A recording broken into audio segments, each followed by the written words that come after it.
when I'm on my deathbed, the biggest regret I will ever have is knowing that I had a job that every person in the world would fucking kill for. And I fucked it up. I'm gonna be mad about that till I go to the fucking grave. Boogie 2988, he's a legend of YouTube. He's been around forever. Boogie 2988.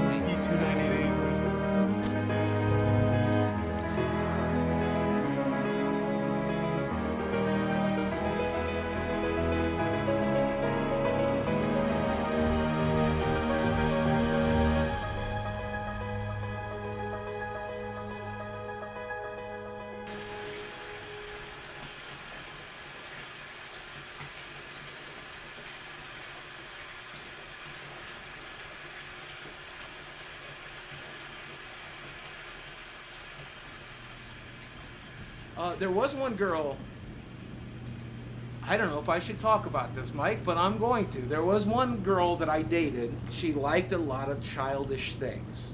She liked rubber ducks. That's why I have some of these rubber ducks. And one of my favorite memories with her is us sitting in this tub, her playing with rubber ducks as I washed her, and then when we got out, I took her to bed. This actually looks very interesting. Life, Mike. Happened right here. I don't know this dude, but apparently he was a thing.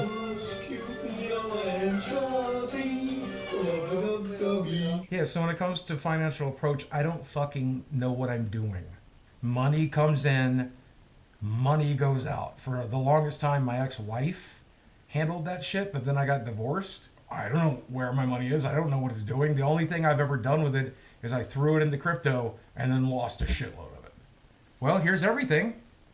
If you want to see, there's $2,758 in my bank account right now. And let's see if mortgages come out yet. So tomorrow, when they take mortgage out, I'll have about $700 to live off of until the 20th when I get paid again from YouTube.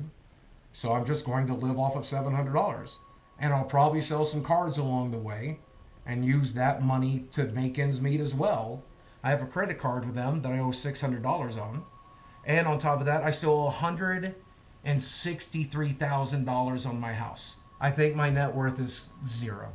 Once you pull the equity out of the house, get rid of the house debt, sell off all my collectibles, and pay off all my debts, I think that puts me at $0. Shit. I'm worthless. Yeah, this is the hard part. Back to reality. Oh. Whew.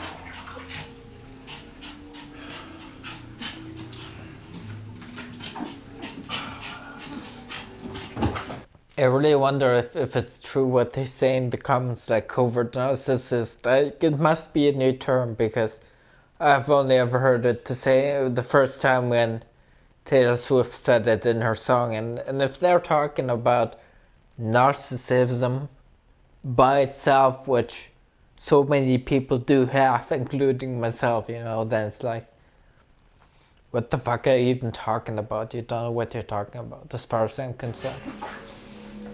Oh. But my best feature, this is the one the ladies love. I call it my meat apron. I have 2 meat curtains. There's a second one. I have 2 glorious meat curtains. I don't like showing it to people, and people don't like seeing it. So that's why I'm going to die alone.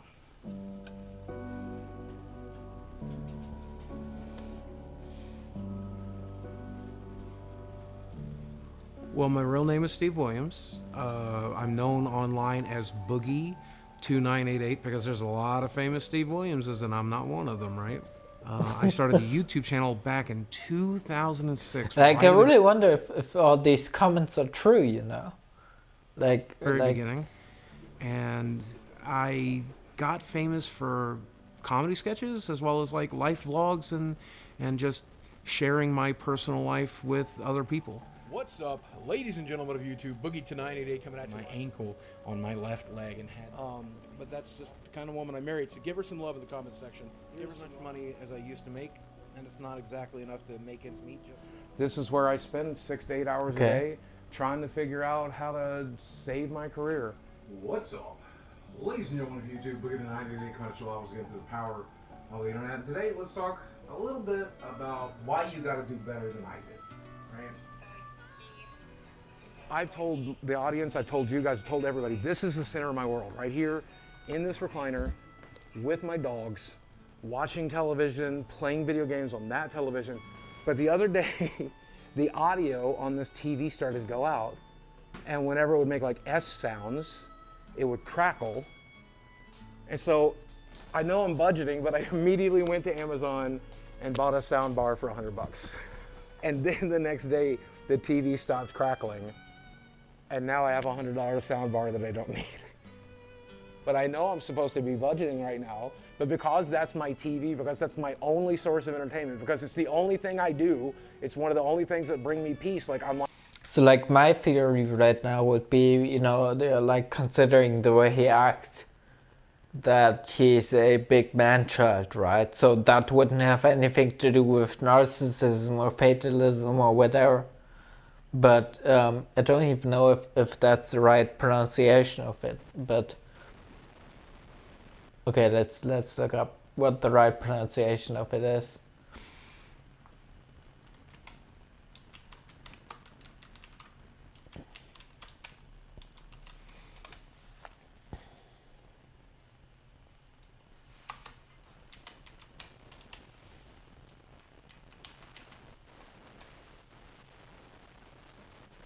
My life is such a beach, meine Ansatz Berlin. Future Bay jetzt auf Repeat, Streets, Dive wie Habib. Alles, was ich lieb, What gehört the mir. fuck? Rosa Bulle, geil, ich mag's hier.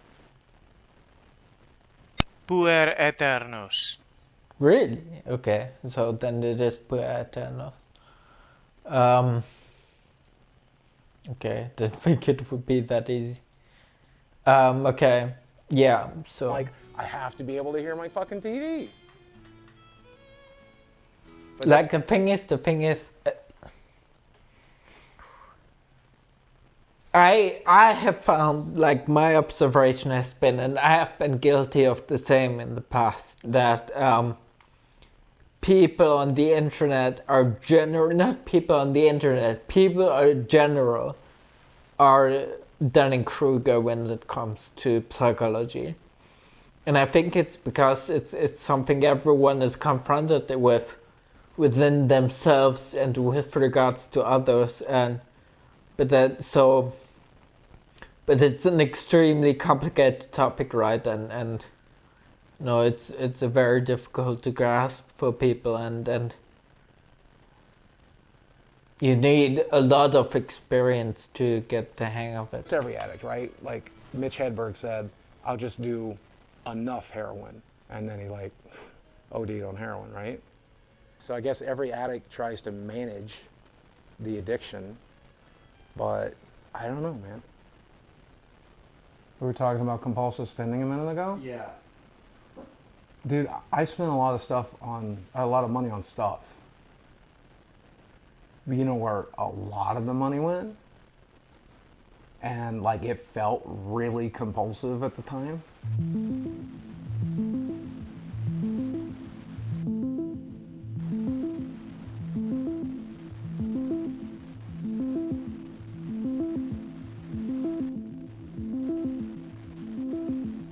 I am a former sex worker escort, and Boogie 2988 was one of my clients.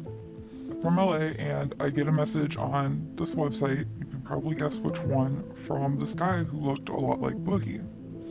I took women on vacations, and I took them out to fancy dinners, and I took them to like Disneyland and shit.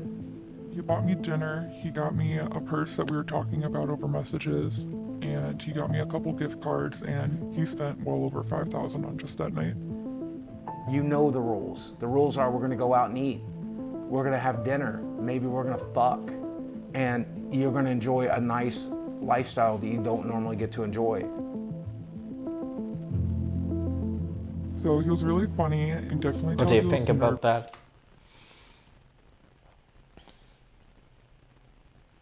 It's like as if they're both buying their self-worth through artificial manners. He did eat a lot of food. I'm pretty sure he got 2 entrees, which was very unique. It's not a revelation. I like beautiful women. I like to hang out with beautiful women, fuck beautiful women. We all do. I never got to do that. The women I dated were pretty, sure. Like, so far he doesn't seem like a narcissist or anything at all to me. But they were like Arkansas 8s, not LA 10s. With sugaring, I got to fuck some LA 10s, and I think that's cool. We got back to the hotel and... But he I rather had to say seems... that I slept Yeah, like a very self-reflective poet. $2,988.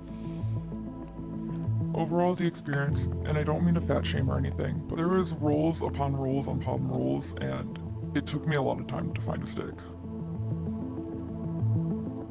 I am now married with 2 kids, and sleeping with Boogie is one of the reasons I quit sex work. Is that sexist to me? Sure. Is that womanizing to me? Sure. I don't really care. I'm a 48-year-old man. I never got to fuck a model. This let me fuck a couple of models. Is that wrong?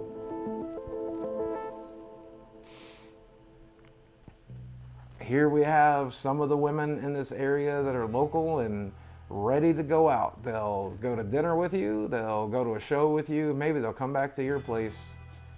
But they are expecting something in exchange. But then it's window shopping, right? Like any other meat market like Tinder, you kind of scroll down the list of photos until you find someone that looks interesting to you. I think this girl's really cute.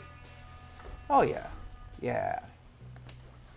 She's definitely a little thicker than I necessarily would always go for, but there's nothing wrong with that.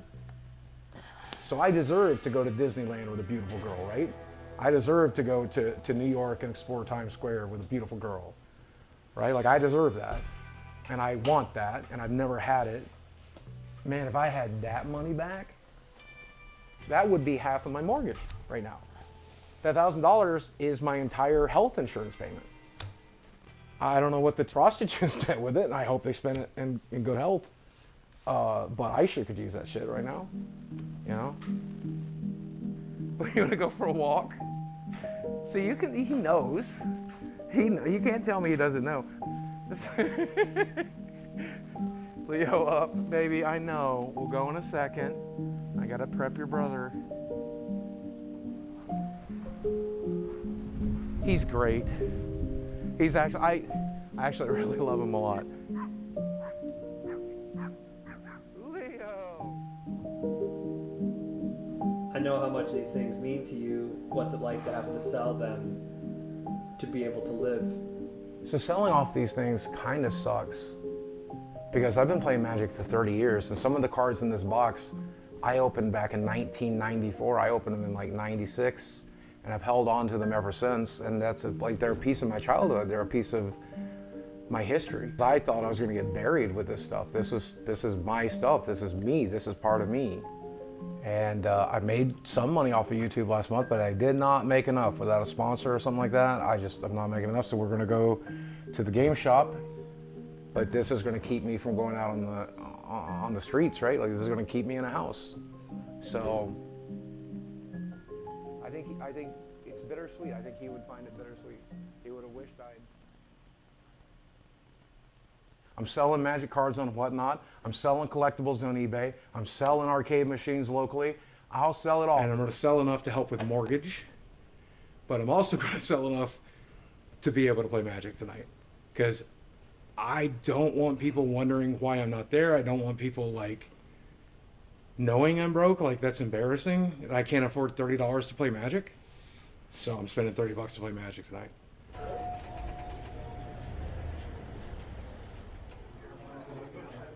Okay, so this month I need from you about $1,000 to make mortgage. So I need you to pick out like $1,000 for the stuff. Like, there's a couple of cradles in there There's a city of traders in there.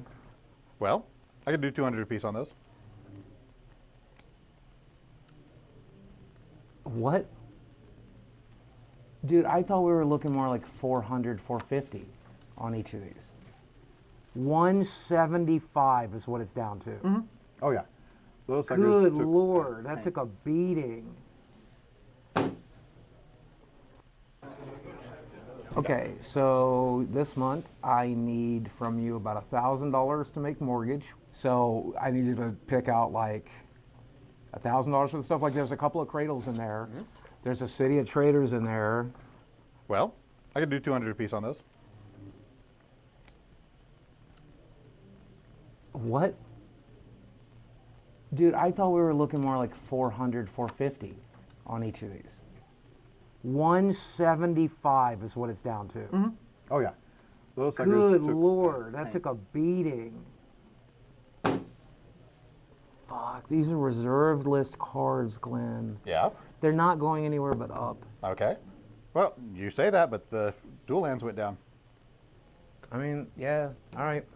As long as I'm getting mortgage money, as long as I get some cards there tonight, okay.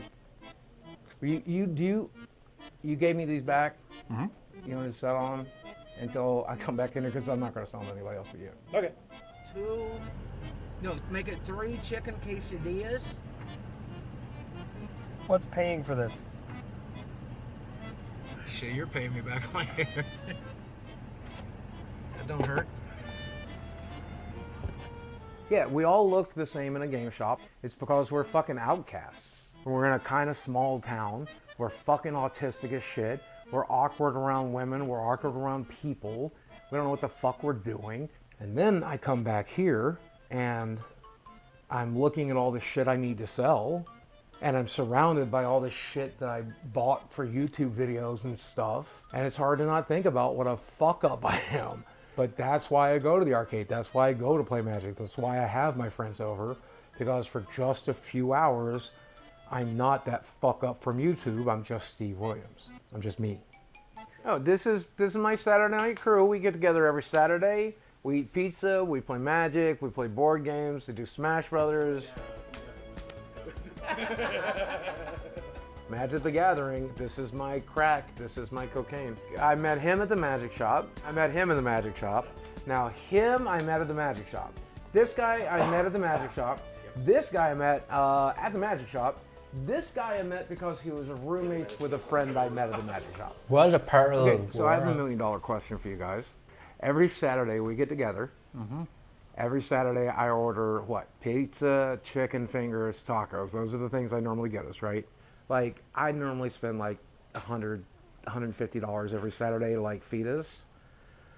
And like I showed them my bank books today, and I'm not like, I've never wanted to burden you guys with this, but like I'm at a point where saving $300 a month would be useful. I mean, we've been telling you for years that we don't care about the food that much. Okay. Don't get me wrong. I like having snacks and soda when I'm over here because I don't eat those at my house. Right. But we've definitely said it throughout the years. Like you don't have to feed us, but you do it anyway. So when are we going to start bringing girlfriends around? Also, when are we going to start bringing girlfriends around that aren't hookers? Because that's all I've brought around for 5 years. I mean, like, we haven't had, like, legitimate girlfriends over in a long time.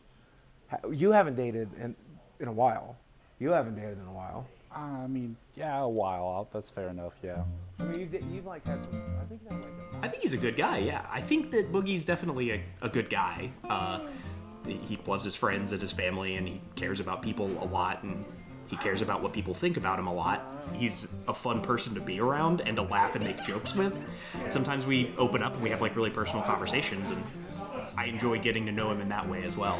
Willing to do things for us. He's offered to, take care of us or offered us a room if he needs it.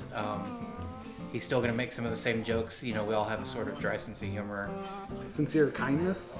It doesn't always show up, but he does have a lot of compassion for people. I think he's just a guy with good and bad.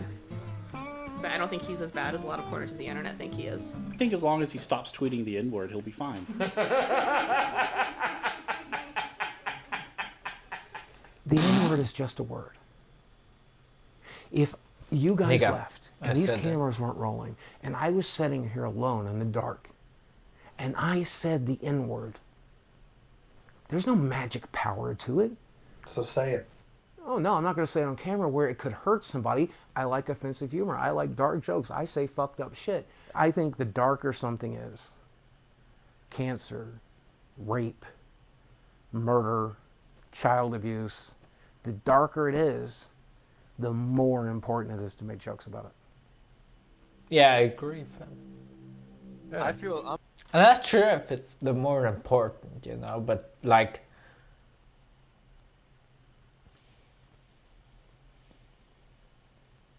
But he has a point. I'm sorry you had to go through that, bro. Yeah, that's okay. All right. I mean, I didn't go through it. I'm still alive. She's dead. And, yep, so fuck her. And now she's dead. That's a lot of money, I guess, for a person of color. Or yep. Go through that, bro. Yeah, that's okay. All right. I mean, I didn't go through it. I'm still alive. She's dead. And, yep, so fuck her. And now she's dead.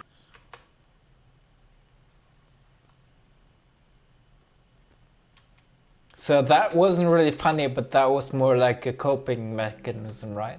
I'm sorry you had to go through that, bro. Yeah, that's okay. All right. I mean, I didn't go through it. I'm still alive. She's dead. And, yep, so fuck her. And now she's dead. That's a lot of money, I guess, for a person of color, or is it not? I don't know. Someone says you can't put your finger into a clitoris. Somebody here doesn't have a scalpel handy. You splay that fucker just right, you can wrap it all around your fingers. You gotta shave real thin. Woo! That's disturbing. I don't get that. What?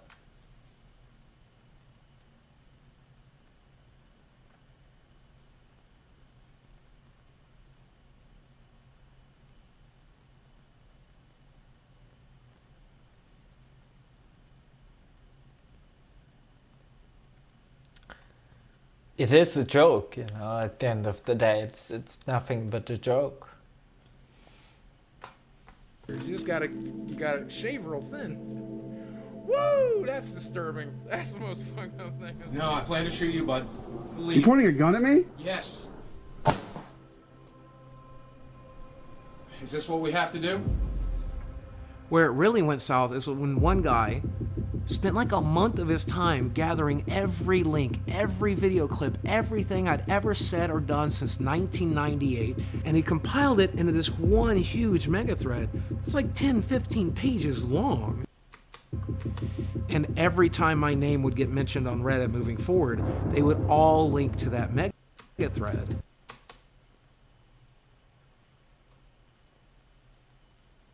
Well, these people on Reddit began to bombard my sponsor.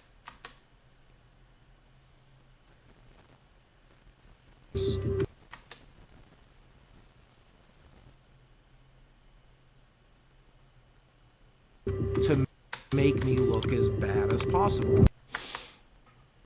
So all these things are bad, right? But I do think it could be worse. Like, I legitimately think that it could be worse, and like one reason, or the reason why I say that, is because you can tell that it's less due to malice and more due to incompetence, I want to say, you know, and it's also due to malice, but more like shadow malice, right? So more like him not even being aware of his malicious side. So it's all more due to this Puertanos kind of character that he is, and if you gather that sort of shit over the span of dozens of years, then, or that's how I understood it, you know, then obviously it can look really bad. But every time I got a new sponsor, they would bombard me, and eventually they. Is he a pedophile though?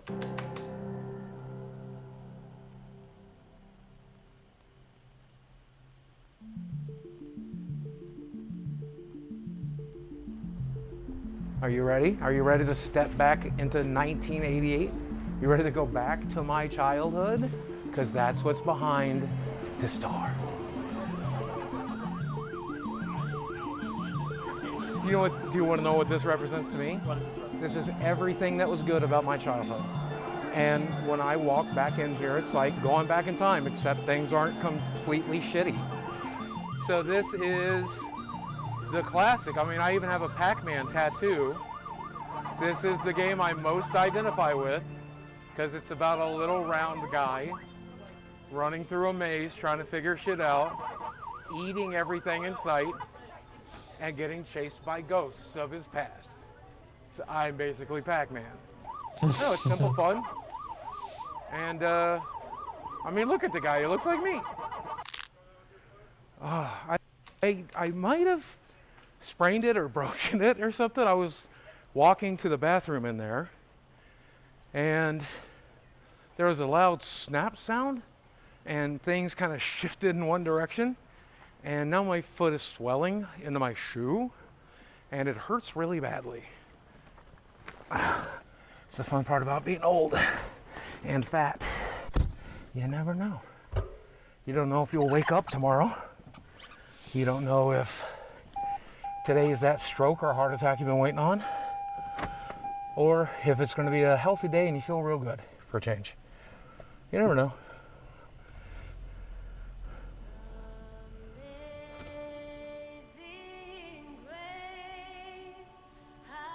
So I don't know. It could fucking be today. Do I think I'll make 50? Yeah, probably. That's only 2 years away. Do I think I'll make 60, which is 12 years away? Probably not. Right. Here's everything that's wrong with Boogie. Low testosterone, testicular hypogonadism, sleep apnea, swelling due to the blockages of lymphatic flow, seborrheic eczema, chronic back pain, protein in urine. That's from kidney damage, folks. That is everything keeping me alive. We have losartan, tramadol, bupropion, sertraline. Did I deal with back pain? I deal with nightmares. I'm always tired. I don't know the last time I did sleep. Otherwise, if I don't wear this machine at night, when I'm supposed to be sleeping, I'm actually drowning in my own fat. High blood pressure, history of gastric bypass, intestinal malabsorption, vitamin D sufficiency, because like most gamers, I hate the sun, morbid obesity, major depressive disorder, major anxiety disorder, history of diabetes mellitus, blood pooling in veins, varicose veins of the legs with complications, degeneration of lumbar or lumbosacral intervertebral disc. That means my back don't work so good. History of basal cell carcinoma, that's cancer. And of course I can't breathe so good, so asthma and allergies as well.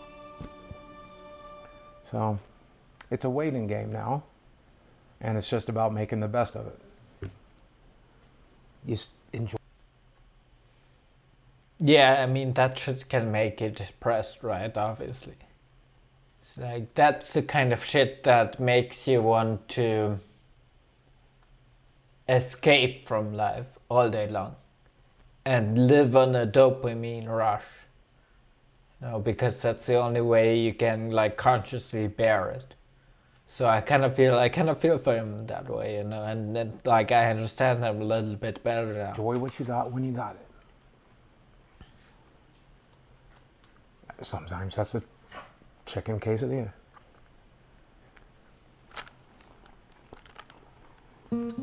And you know, I've known people like him my whole life. Obviously, I know many people have, and I've had periods in my life like him, you know. So it's not like rare or anything, and so like I can relate. And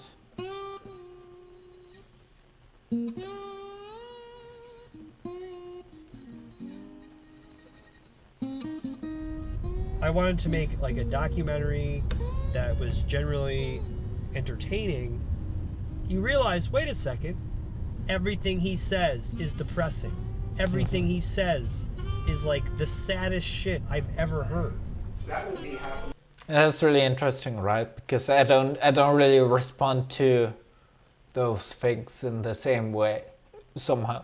I think it's because I'm like so high in compassion, or I think it's probably like people usually, you know, that can bring people down, but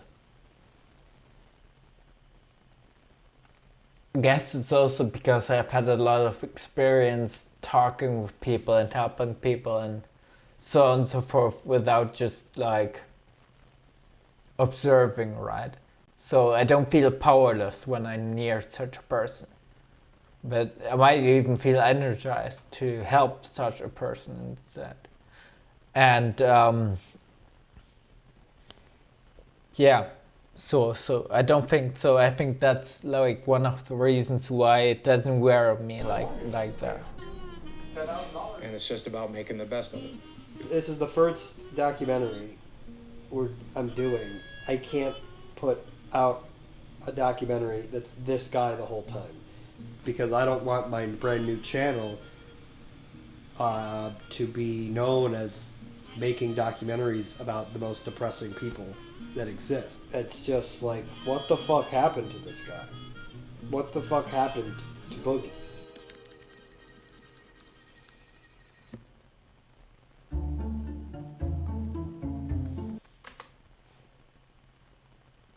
Okay, that'll be interesting.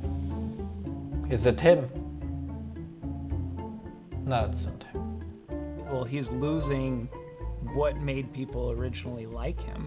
It could be as simple as just that positive attitude. Why not use your only life to make the lives around you better? Fuck you. It's none of your fucking business. It's my body. It's my choice. Eat shit. And over time, in the content, we see this shift where he starts to become more interested in money. I just like making content. I just like talking to a camera. I just like doing cool stuff. I just want ad revenue. I just want YouTube to pay me a fair amount. It's all I've ever wanted, right? And his concerns about money. If I could teach you anything, it's to hold on to the money you get. Oh, are you trying to manipulate people into giving you money? The answer is yes. Give me some money. And more interested in complaining. I couldn't be more grateful. I couldn't be more grateful to people want to come. Thank you. I'm a walking. So I can imagine that those guys, or him in particular, refrained from diagnosing him because, you know, that's supposed to be like a... I think it's even legally regulated or so on. We do. Look at me. I'm fucking disgusting. Better I'm a piece of shit. I will never function the way you function. It's not possible. That's why if you're griping to your viewers, if you're complaining to your subscribers, I mean, that just leaves a sour taste in people's mouths.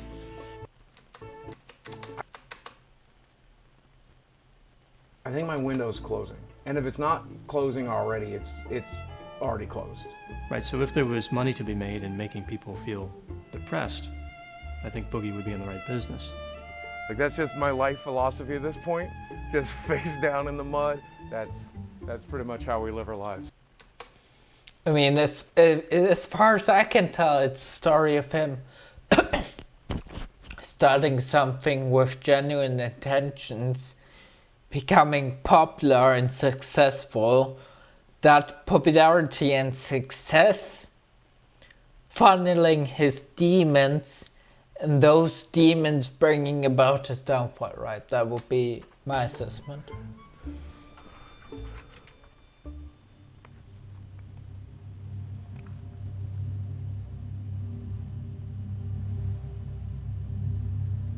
That's right around the corner. Like, I have to sell this place. I have to tap into the equities to survive. Like, that's the last of my money. And so much of that money is going to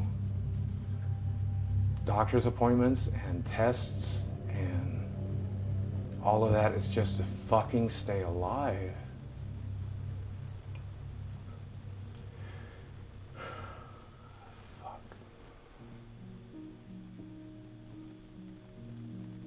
There are plenty of different content creators that have various mental illnesses all over social media.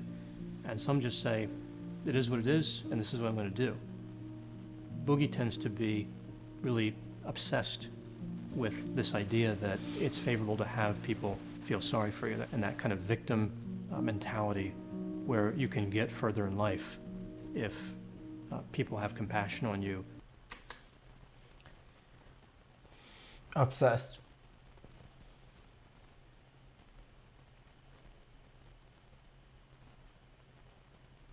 I can tell, but because I haven't seen enough footage of him to make such an assessment, but I think it's like something akin to a self-fulfilling prophecy, right? So he leans into that, and the more he succumbed to all his demons, the more that way of being became his only way of sustaining himself, right? Because if that's like the only way left for him to make any money possibly. So regardless of the reason they're doing it. I look awful.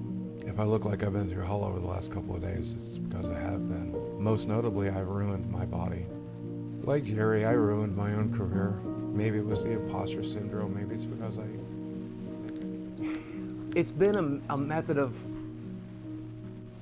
I think covert narcissism is the right phrase. Like, oh, look at how pathetic I am. You should feel sorry for me. You would never be mean to me because I'm so pathetic. Okay, I gotta look up this term because apparently it exists.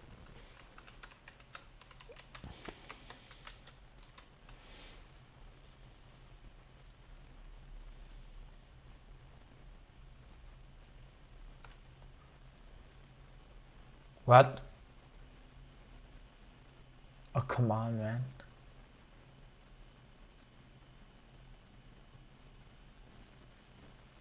Sorry, but I think it's bullshit. I think it's bullshit. Like, right? Oh, I'm so fat. I'm so weird. I'm so goofy. I'm such an old man. I'm such a... Who's Lisa Cox? I think it's bullshit. Like, I've never heard of this term in like a proper... like medical setting, and it seems to me just like a popular internet word. I grew up in an abusive family and an abusive home. The amount of pain that's in my head and my heart is... So vulnerable narcissism has a number of characteristics.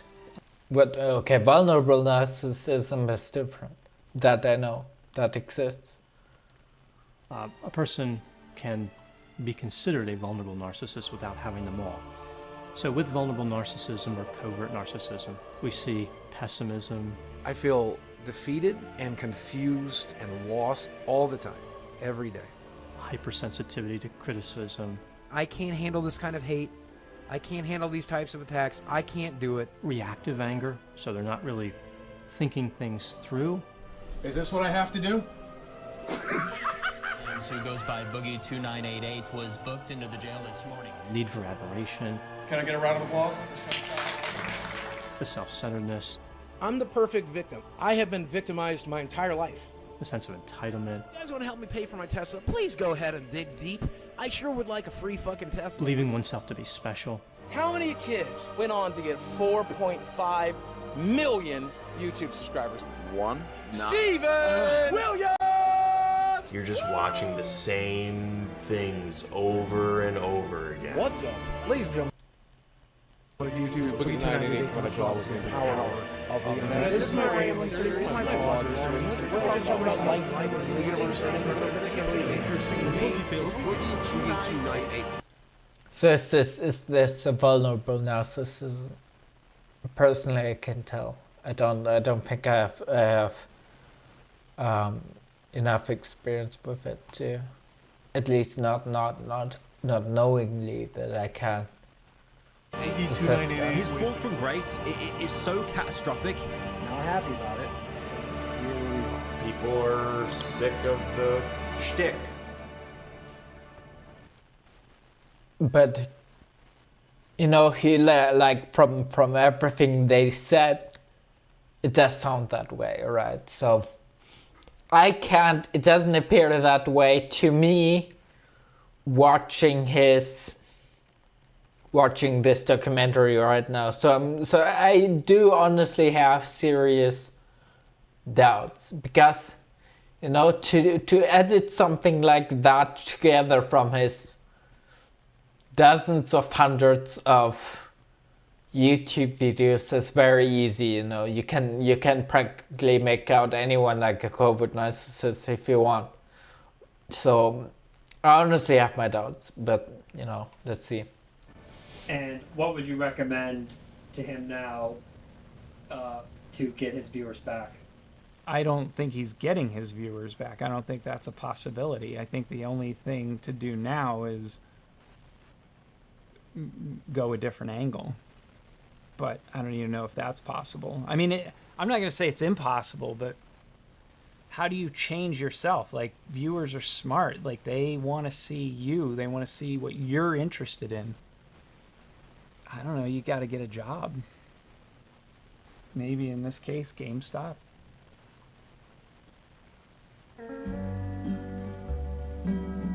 But he has to change himself, right?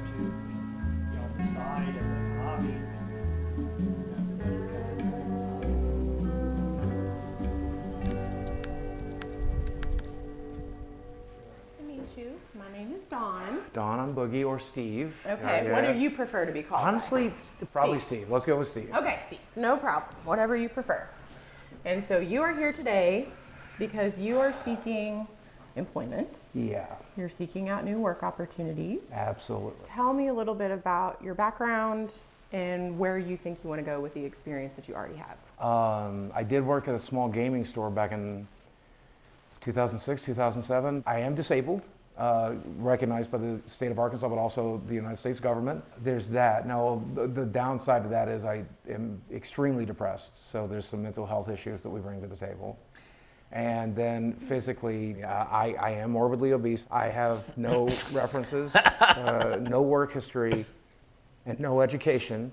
And when you Google my name, you might see rumors that I beat my ex-wife, and I'm also a pedophile. Should mention I'm also a felon. Okay. What's the nature of your felony? Aggravated assault. How old is it? About 2 years. Okay. So I think there are some avenues you could explore. I definitely don't think it's impossible, but you have some challenges. Yeah. Lots of things in life are about your mindset. And you're using weight and disability. I can't. If that is the attitude that you're going to have when you approach everything, then you can't. And you won't. I did work in the porn industry for the better part of 7 years. As far as I'm concerned. concerned. Be real with me. Do you really think it would be a good idea to go to a real interview and reference porn? It depended on the job, I would think. Like at a strip club maybe, but probably not in a professional setting, I would say. Yes, I would say that. What would you think his chances are here of getting employment in the next 3 months? I'm not sure. When it comes to the felony, we would have to seek corporate approval for that sort of charge in order to proceed forward with a candidate. And they would ultimately be the ones to make the decision as to whether or not we would feel comfortable presenting someone like that to our clients. Any violent felonies, violent crimes, or sexual crimes. Hey, Mike. Listen, dude. I know we're making this documentary and everything, and I know you think I need to get a real job, but I just want to let you know I'm not going to.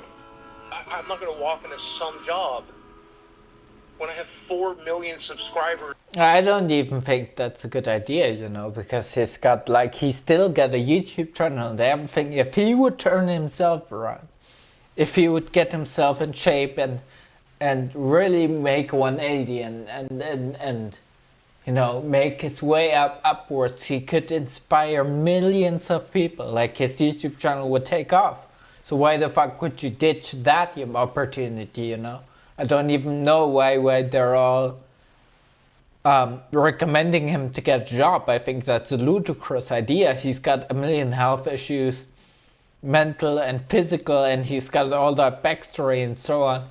No one's gonna take him, but he still has a YouTube channel with which he earns $3,000 a year, and he couldn't ask for any more. And the only thing which would be necessary for him to, and that still bears a lot of potential, right? So I don't know why they're making those bad on advice. YouTube. I'm one of the original YouTubers. What I'm going to do instead is go back to making content, go back to telling stories and entertaining people and making money doing it. And you want to check back with me in a couple of months? Let's see how things are going. All right? I'll talk to you then. Go lay down. Go lay down. Go lay down. Good job. Yeah, so I mean, things aren't great. People are still mad at me on YouTube. My view numbers are Right, so like the problem is, but he is so severely, like he is in an extremely bad state, right? So he's severely physically ill, he's severely mentally ill. And to get out of that hole is a massive, massive undertaking, and it requires, at this stage, years probably, or possibly, if not certainly months at least, right? So the only thing which could possibly, so I recommended someone basically suicidal recently, an acquaintance that he should, so that acquaintance of mine is basically on the brink of death, because like he's got health issues to which he could die in the coming time, and he's also in the danger of losing his apartment and so on and so forth. And I told him that any kind of rational, not rationalization, but rational, let's call it assessment he makes with regards to that, so that, he could die in the coming time if he doesn't stop what he's doing, or that he could, or that, if he would stop what he's doing right now, which is breaking him, he actually feels better and so on. Those things aren't enough for him to turn his life around. He needs something which fundamentally gives him a reason to live. So he really needs a purpose in life. That's what I told him, and I think it's the same for him. But I think it's logical. But the problem is, as logical as it is something extremely difficult to find, right? So my purpose is easy and obvious to everyone by now, which is to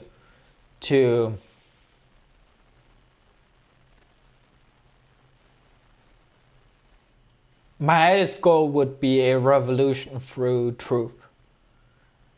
I mean, okay, so what I would have said intuitively at first is to save the world. But it sounds a bit grandiose, so I suppose I cowardly prefer not to put it that way, but also because it can be grandiose. If you conceptualize it like that, you may go astray because of the complexes which can arise related to it. But at the same time, tangibly, the highest goal which I would have, which I don't know if I'm ever going to achieve, is a revolution for truth. A bit more tangible than that is exposing the CIA. And for me, if you look at that line of reasoning, it's like there's hardly anything more meaningful which I can have in my life, right? So that motivates me to give it my all, and that makes it so that I don't really care about how disabled I am, or I mean, I do care about getting tortured, but I don't really care about dying or anything. I don't really care about them abusing me. yeah,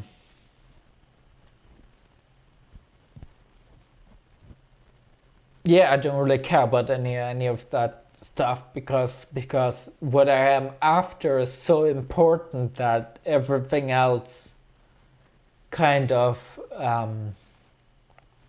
simply diminishes in the face of it. And you know, it's kind of interesting or difficult, because I've said several times, or at least I've been thinking a lot, that in my opinion, nothing in the world is worth a single person getting tortured, you know. So I think it'd still be better that 1 million people die than one person gets tortured.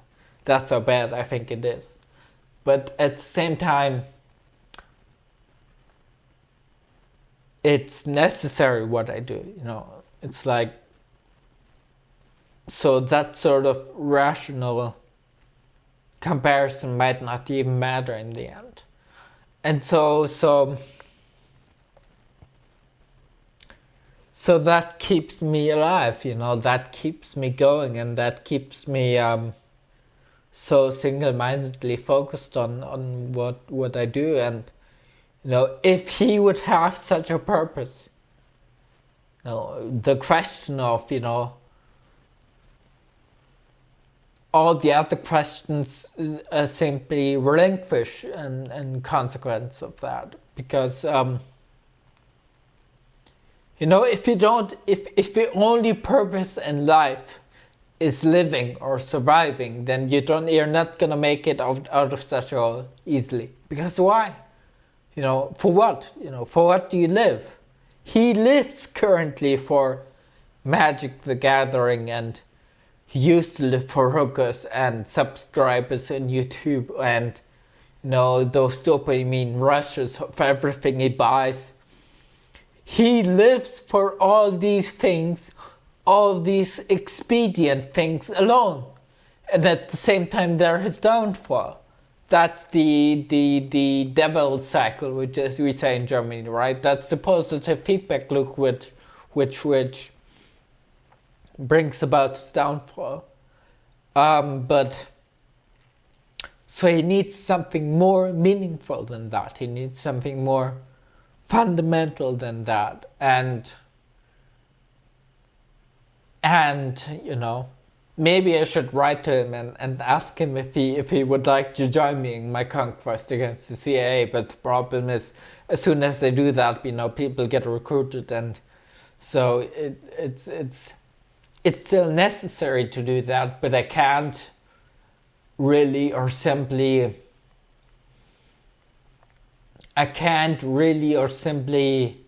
you know, expect anyone to pick up so easily like that, unfortunately. Pretty much close to zero. I'm having trouble breaking 10K on an upload right now. And not everything is bad. I've got at least one good thing going on. Can I show you? Sure.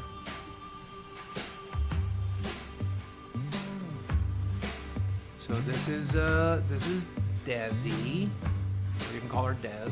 She could be it, but you know, let's see, or let's hope. For months. Yeah.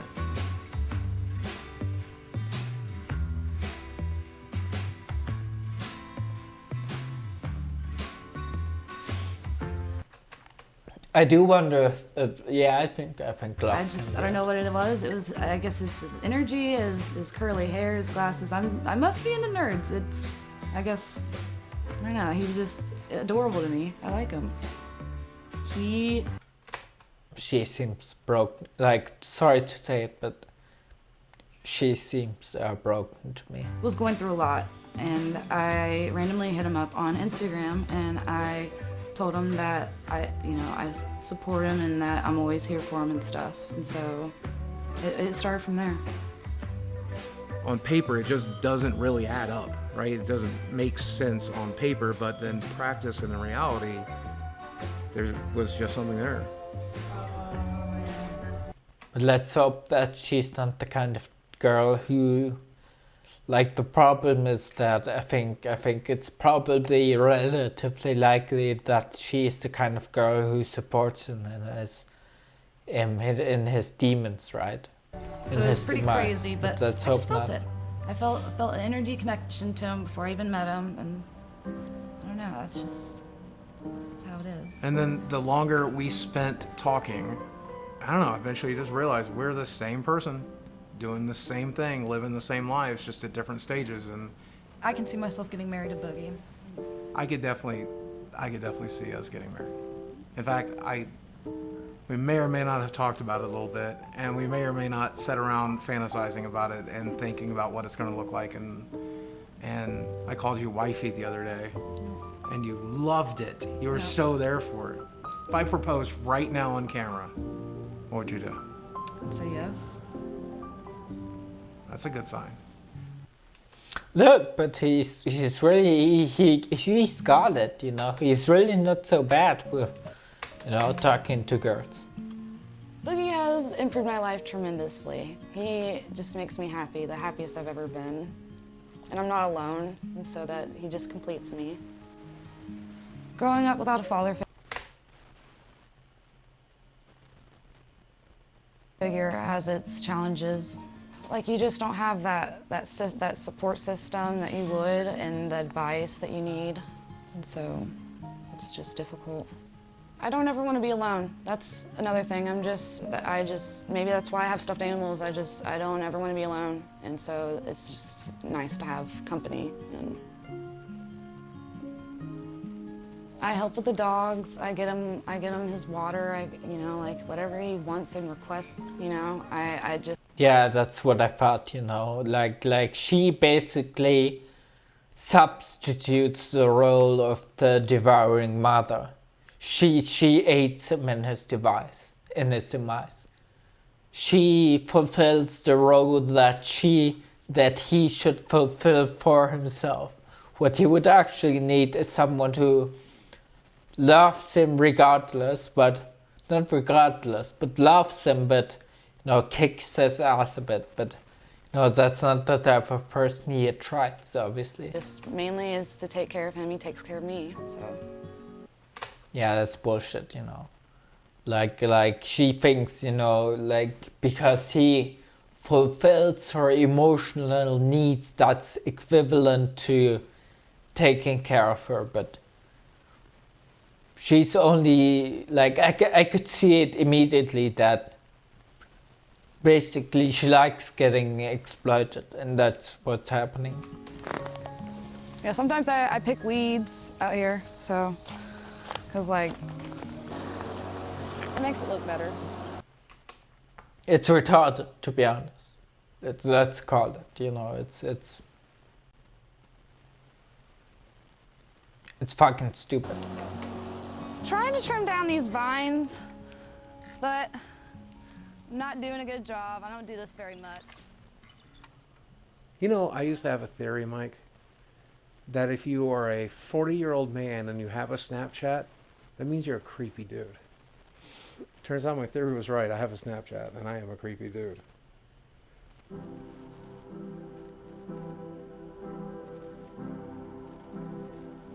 I found that person and they happened to be 20. And I get that it's creepy to date somebody half your age or younger. I would say, why? Fuck it. Like she's an adult. But people can call me creepy if they want. If she's happy and I'm happy, then I will be the biggest creep you need me to be. Yeah, it's as long whatever. as her and I are happy. You can be as mad as you want. But that's not the issue that Sexually, I see, you know. We both seem to be having an excellent time. I would say that it's the best I ever had. What? You were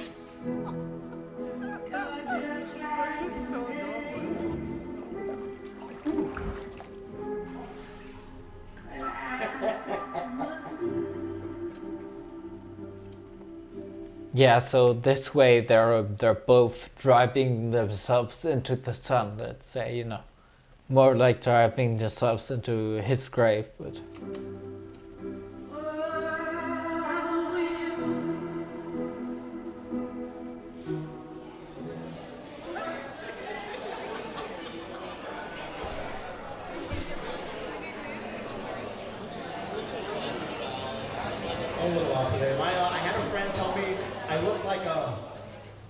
A samurai on vacation? I was going to ask if you could see it, but... In the front here, and I think, what are you, a YouTuber or something? Yeah, I've been on YouTube for about 17 years. You've been on YouTube for 17 years? Yeah, 4 million subscribers. Okay, and this is your girlfriend, who is much younger than you, is suspiciously... She's an adult. You know, it's never good when you say, well, she's an adult. Is this a sex trafficking situation? You keep looking at him and never answering the question. I'm just kidding. I hate it when people single us out. I hate it when people like... We're gonna do that though, it's to be expected. You're right, we're different, but... Fuck them, right? Yeah, fuck. Fuck them. He's not manipulating me. I love him. I don't think he's like is he a vulnerable narcissist, man. He hasn't made that impression on me throughout the documentary, and then I think the documentary is more telling than a few snippets here and there. I think people don't, but I also can't conclude anything like conclusively. For him, he doesn't control me. We're a team. He supports me in everything I do and everything I want. He's my support system.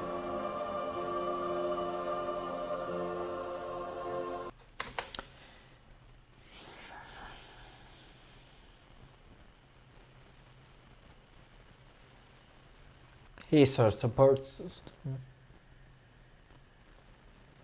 Yeah, I suppose. The problem is, I think she doesn't really know. She doesn't understand how to take care of herself in a way that also takes care of him, right? Not really, right? She thinks she does everything for him and he provides emotional support, and that's kind of that makes the equation, but it's not how it works. The only thing is that he siphons her love and she keeps him infantile because the only thing she wants is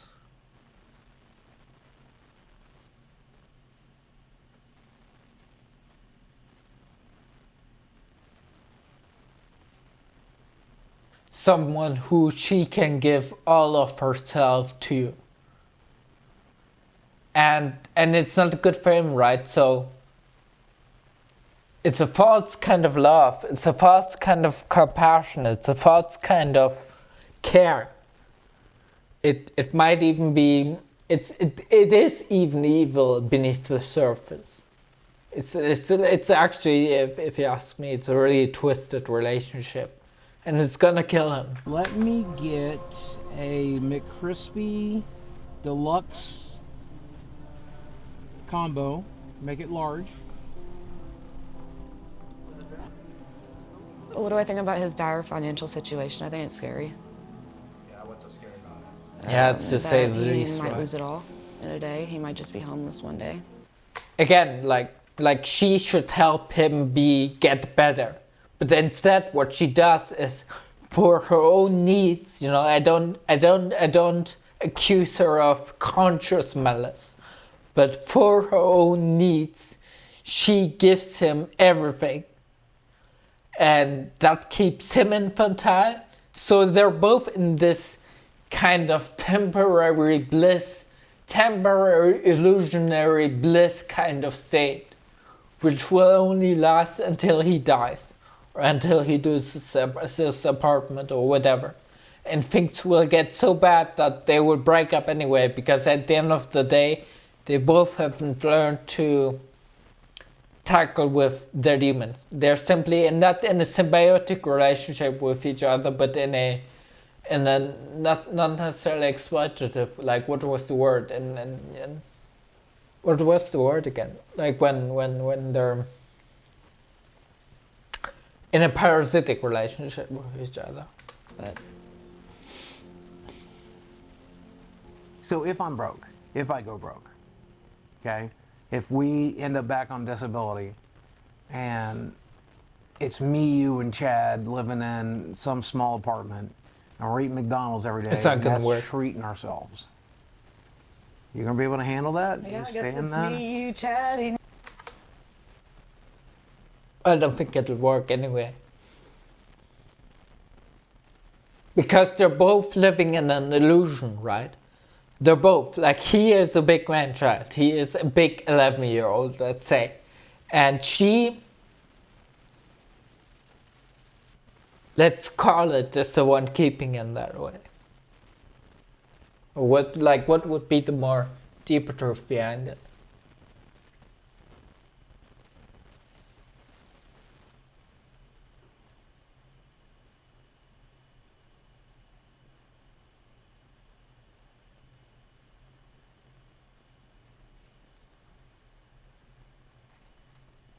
I can't really tell right now, I think.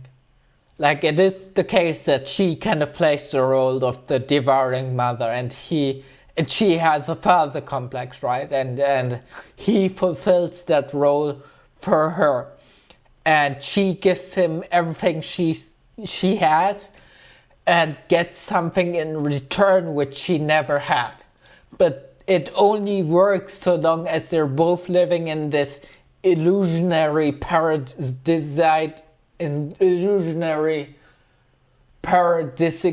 paradise state. And as soon as, that bubble bursts, reality will come crashing in on both of them, and then they will be confronted again with their own demons. And then they will not be able to handle reality.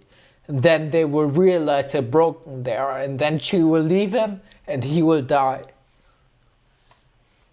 McDonald's every day in our small, cute apartment. Yeah, I mean, I'm hopeful that that's people an will illusion, right? go back to watching us on YouTube. I hope that people will be. I'm hopeful that people will like. I can go back to live streaming full time again and do like 6-hour live streams like every other streamer and like grind it out. But I mean, there is a very real possibility that one day I won't be able to do that anymore, and we're gonna have to live off of whatever we can. Are you prepared for that? It's such a stupid question, right? It's such a stupid fucking question, right? Such a stupid fucking question. So one thing I have to agree with the commentators here, which is, so I don't agree with not with anything, but all of these like let me say it, amateuristic analysis these guys make, like covert narcissism and so on. I mean, he is this depressed, or he was at least, but I don't really agree with a lot of the things that were said here. But with the fatalistic one, actually I have to kind of check on that again, because I don't know if it's actually what it means. I read it up very recently, but it's such a pathetic attitude, right?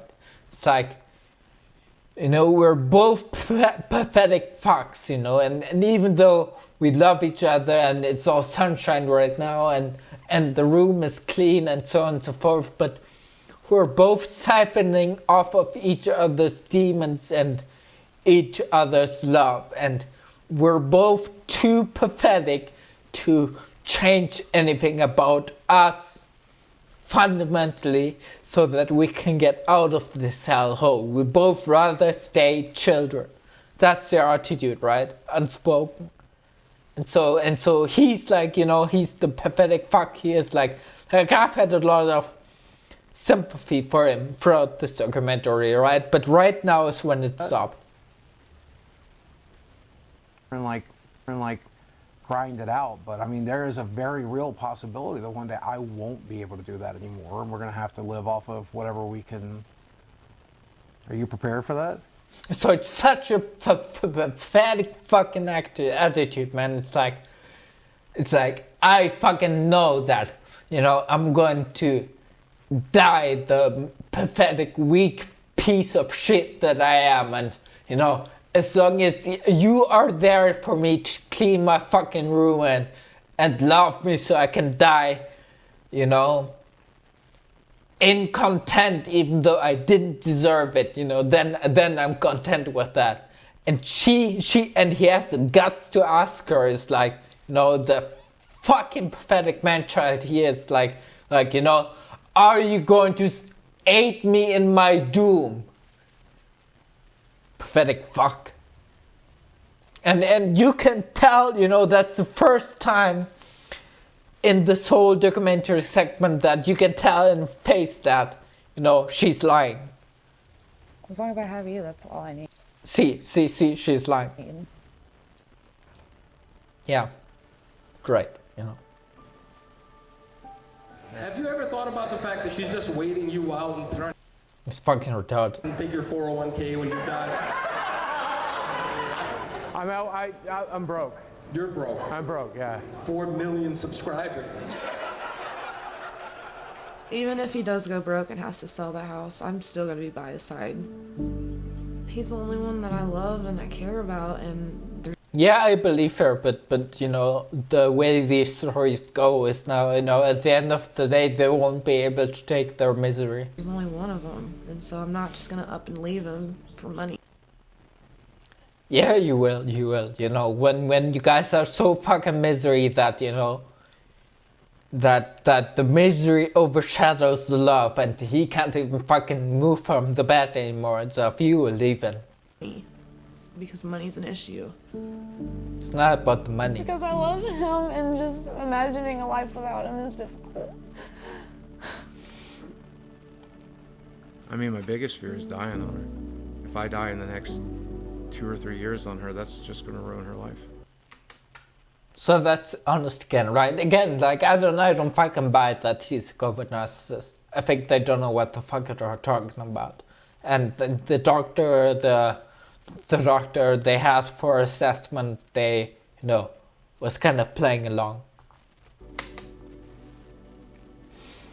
I really want you to understand how actually sick I am. Like, I don't know if you actually get it, but this is my health summary. Okay, so what I see here right now is that he asks her to fucking kick him in his fucking butt.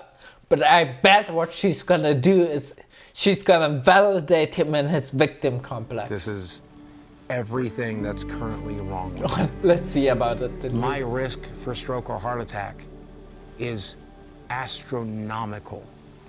I am essentially a walking time bomb. And I'm so fucking sorry for that. Yeah, you motherfucking piece of shit, man. Seriously. No, you're not. You're not right now. Not when you said that, because you knew that, you know, it's really on you to change it. Really wish I had taken better care of my... Go fuck yourself. I can hear it in your voice that you know that that's not true. The true speech here would be, I really wish I would start taking care of myself. My body. Yeah, I know.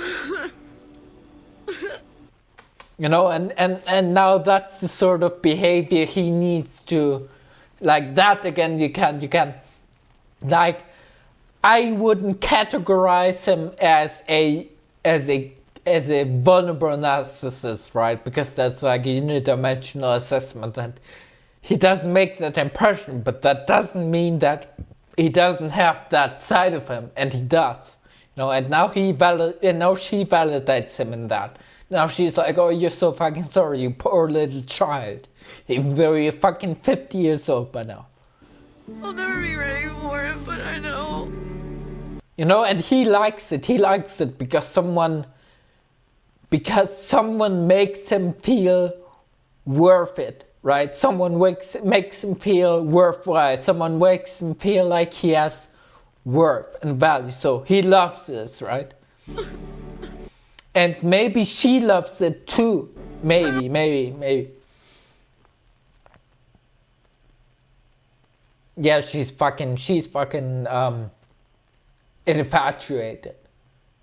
Because in this moment, he is only the father which she never had, right? I don't want you to be alone. I want you to be alone. Okay? It's fucking pathetic, but okay. I mean, there's something about this, you know, about this whole, you know, this whole setting, because it really is like from a child movie. It really is, you know. It's like a fucking 11-year-old's cartoon, but you know. If I don't want to blast the documentary guy, you know, because I already said earlier about how, you know, like I wouldn't have had the problems shooting this documentary, let's say, like that guy have had, because I wouldn't just have been a passive observer who would have felt powerless and frustrated in the sight of this tragedy unfolding before his eyes, you know, because I would have engaged proactively with the situation. But you know, obviously the guy who shot the documentary is really good in what he does, but it's not obvious that he like really understands what's going on. I've talked to my therapist since me and her have been together about... Okay, but he does have a therapist. Is she competent or is he competent? Well, who knows, you know, it's not obvious. Overcoming it. My therapist keeps telling me the same thing. When you learn to love yourself, all these things will fall into place. And we... Go fuck yourself, okay? His therapist is not competent. If that's the sort of advice that a therapist gives, then he's one of those. I can't be too prematurely judgmental about that, you know, because like obviously it's just one sentence out of many that therapists might say, but it does sound like the usual typical, you know, charlatan therapist bullshit. Like obviously it's also, no, it's not true. Once you learn to love yourself, everything will fall into place. Where do you live? Disneyland. No. We just gotta teach you those skills. You go fuck yourself. His therapist doesn't know what he's doing or what she's doing. Let's assume she's a she. That's probably why he's still that fucking infant that he is. Then I turn to my doctor and I'm like, what do we do? He's like, you've had bypass surgery. You lost 200 pounds. What more can I do for you? I'm like, fix it, dude. Help fix it. And then they're telling me that I'm the one that has to fix it. I don't know what the hell I'm doing. And I'm making less and less every month. And I'm scared shitless.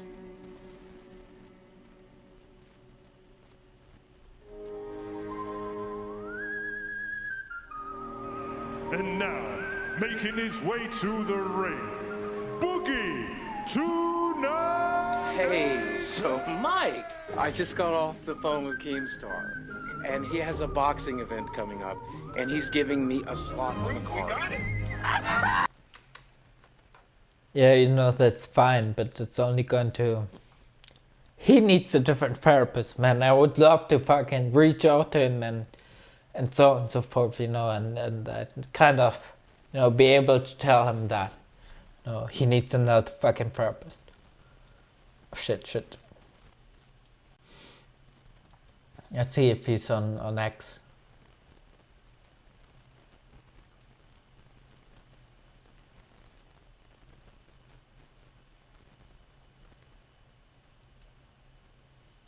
Like if I can show him this reaction video of mine, let's say, then I'll be happy. Fuck.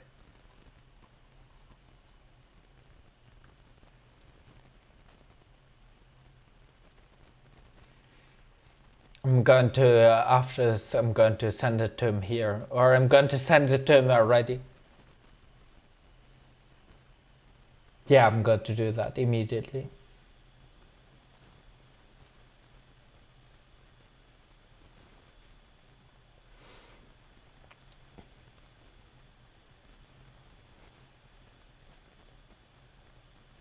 Fuck, I haven't been recording. But it will be on Kick still, right? I'm gonna stop the stream and try to download the video of Kick. And I'm going to send it to him immediately.